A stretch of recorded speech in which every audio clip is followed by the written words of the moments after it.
hallmark of professional modern music is an upfront and present vocal sound that sits on top of the mix.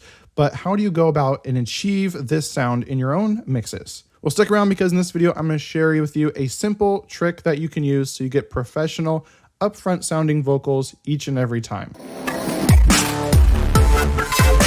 Hey, I'm Reagan Ram with OrpheusAudioAcademy.com, helping you make better music and grow your fan base online. And today we are focusing on helping you make better music by creating those upfront vocals. By the way, before we dive into this tutorial, I just wanted to let you know about my free rapid song finishing checklist. You can grab that in the description below. And this walks you through step-by-step a proven mixing and mastering process so that you can finish more songs faster and get more music out there on Spotify and in the world so you can grow your fan base faster. But first and foremost, let's focus on that trick I mentioned. This little trick will get you 90% of the way there towards that professional upfront vocal sound, if not all the way there, depending on your track and your vocal performance. Here we are in Logic. This is a track I am working on, and I have my wife's vocals here. And this strategy is known as serial compression or stacked compression. And so it's the process of using two compressors in tandem. And so you have one compressor that you'll use to really tame the peaks. The loudest parts of the performance, it's going to cut those down. And then you have a second compressor that comes in and kind of smooths everything else out. And so what you get is a very compressed vocal sound, and that is what you're going after. That's what makes that upfront sound, is a very compressed vocal. So here we are. I've got a little bit of reverb on her vocal, and we're going to hear it first with no compression, and then we're going to hear it with the compressors in. So let's go ahead and listen to this now.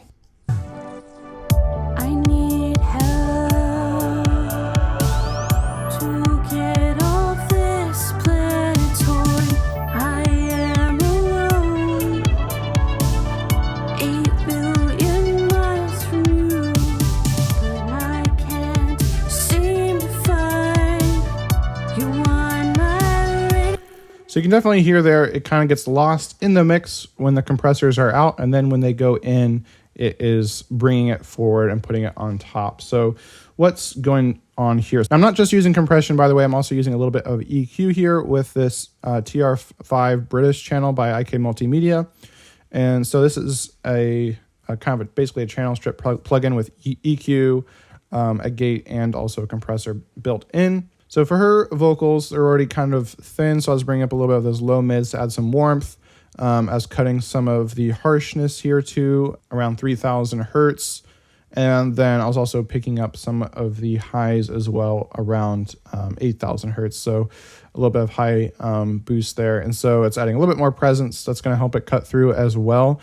But then we're also adding in some compressions here. So some mild compression with a 2-to-1 ratio, but it's doing about 3 to 6 dB of compression there. So it's doing quite a bit of compression at a moderate level. And then I have another IK Multimedia plugin here, the White 2A compressor, optical compressor, which is an emulation of the Teletronics LA2A.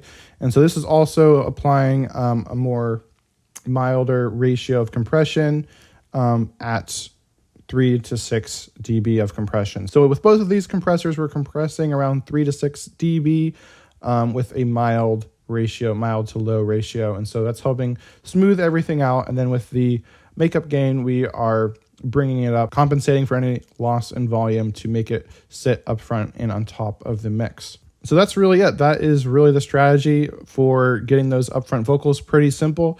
There are some other things you can do if that is not enough, if that's not helping you. I did throw some EQ on here as well, re-EQing the same sections that I was using with the British channel. And so we'll hear what that sounds like without and then with it in. I need help to get off this planetoid. I am alone. So it definitely brings the vocal a little bit more forward as well. It also brings out some of that sibilance, so I'll have to address that as well, but I haven't done that yet. I haven't finished mixing this song. And then from there, some other things to think about are just your arrangement of your song, right? Are you leaving room in the high mids to the high range of your song for your vocals to cut through, right? If you have too much going on, if you have another lead instrument or something else that's clashing with your vocals, you might want to remove that from your arrangement so that your vocals can shine through. The more you have going on in your mix, the harder it is to get those vocals to sit up front and be present in your mix. Another thing is like panning. So do you have a lot of things going down the center of your stereo field, right? You might want to pan more things left and right to help that vocal cut through. Another thing you might want to do is maybe add some saturation to the vocals. This is another thing that you can do to add some extra harmonics to your vocals so that it helps it cut through all the other things you have going on. And then if all else fails, if you've done all these tricks and it still hasn't worked, another thing you can do is vocal automation, where you go in and you manually increase or decrease the volume at certain sections of your vocal. And so what you're going for here is you find those sections that tend to get lost after you've done everything else. If you've done the compression, the EQ, the saturation, and you have a great arrangement. After you've done all that, you add some of this automation where that vocal tends to get lost in the mix.